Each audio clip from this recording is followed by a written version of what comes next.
గెలిచి 6 నెలలు కూడా పూర్తి కాకుండానే టీడీపీ నేతల్లో విభేదాలు చోటు చేసుకుంటున్నాయి.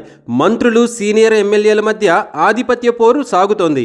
మంత్రి పదవి దక్కని చాలా మంది నేతలు పార్టీపై గుర్రుగా ఉన్నారు. దీంతో సీనియర్ నాయకులు పార్టీ కార్యక్రమాలకు సైతం దూరంగా ఉంటున్నారు. దీంతో పార్టీ క్యాడర్ను గాలికి వదిలేసిన నేతలు తమ దారి తాము చూసుకుంటున్నారు. ముఖ్యంగా ఉమ్మడి చిత్తూరు జిల్లాలో పరిస్థితి మరీ దారుణంగా ఉంది. పార్టీలో ఉన్న రెడ్లను తక్కువ చూపు చూస్తున్నారనే ఆరోపణలు వినిపిస్తున్నాయి. పార్టీలో రెడ్లకు ప్రాధాన్యత ఇవ్వడం లేదనే మాటలు వినిపిస్తున్నాయి.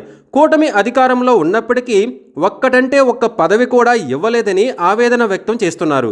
ముఖ్యంగా పీలేరు, పలమనేరు ఎమ్మెల్యేలు నల్లారి కిషోర్ కుమార్ రెడ్డి, అమర్నాథ్ రెడ్డి టీడీపీ అధిష్టానంపై తీవ్ర ఆగ్రహంగా ఉన్నారని తెలుస్తుంది. కూటమి సర్కార్లో కమ్మ సామాజిక వర్గానికి మినహాయిస్తే మిగిలిన ఏ సామాజిక వర్గానికి న్యాయం జరగడం లేదనే ఆవేదన కనిపిస్తోంది.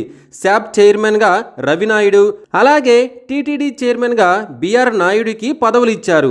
ఇక తమ గతేంటని రెడ్డి సామాజిక వర్గానికి చెందిన ఎమ్మెల్యేలు, ద్వితీయ శ్రేణి నాయకులు నిలదీస్తున్నారు.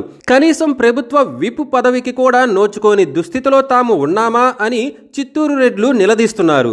ఈసారి జరిగే ఎన్నికల్లో రెడ్లు ఎటు టీడీపీకి మద్దతుగా నిలబడరని, అలాంటప్పుడు వాళ్ళకి ఎందుకు పదవులు ఇవ్వాలనే ఆలోచనలో అధిష్టానం పెద్దలు ఉన్నట్లు చెబుతున్నారు.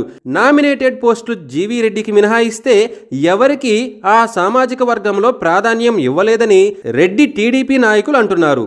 ఉమ్మడి చిత్తూరు జిల్లాకు వస్తే కమ్మ సామాజిక వర్గానికి తప్ప మిగిలిన ఏ ఒక్క సామాజిక వర్గానికి న్యాయం జరగలేదనే ఆవేదనలో నాయకులున్నారు. పరిస్థితి ఇలాగే కొనసాగితే చిత్తూరు రెడ్లు తమ దారి తాము చూసుకోవడం ఖాయంగా కనిపిస్తోంది.